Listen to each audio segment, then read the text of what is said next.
राजकीय दृष्ट्या तिखट बोलणारे, तिखटच नाही तर अत्यंत तिखट बोलणारा नेता अशी राष्ट्रवादीचे आमदार अमोल मिटकरी यांची ओळख आहे. आणि आज तीळ संक्रांतीचा दिवस आहे. आज ते आपल्या कोणत्या राजकीय विरोधकाला आणि मित्राला गोड बोलण्यासाठी तिळगुळ देतात. आपल्यासोबत स्वतः आमदार अमोल मिटकरी आहेत. तिखट बोलता तुम्ही फार. मी गोडच बोलतो, पण राजकीय दृष्टिकोनातून तुम्ही म्हणाल तर तुमचा शब्द प्रमाण मानतो.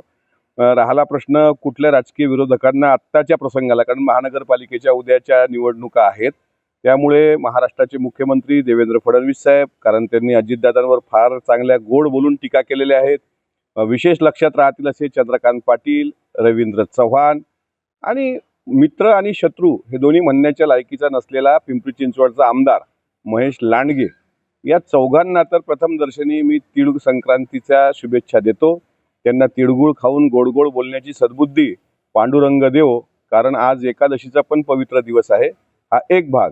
राहिला मित्रांना कोणा तुम्ही तिळगुळ वाटणार असा तुम्ही प्रश्न विचारला, त्यामध्ये अलीकडेच आमच्या अजितदादांच्या खांद्याला खांदा लावून बसलेले खासदार कोल्हे असतील, आमदार रोहित पवार असतील, हे सुद्धा आता जवळचे मित्र झालेलेच आहेत. जवळपास औपचारिक त्यांची घोषणा बाकी आहे.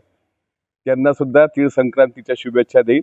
त्यांचे तोंड गोड करायला मला आवडेल आणि मला विश्वास आहे 16 तारखेच्या निकालानंतर आम्ही तिळगुळ सर्वांना वाटू आणि त्यांचं तोंड गोड करू.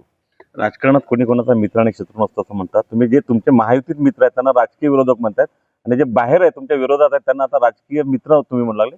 काय नेमकं काय? राजकारणात जसं कोणी कोणाचा परमनंट शत्रू आणि मित्र नसतो, तसं राजकारण परमनंट एकसारखं नसतं. त्याच्यामुळे राजकीय अनेक घडामोडी या महानगरपालिकेच्या निवडणुकीच्या अनुषंगाने आपल्याला दिसल्या असतीलच.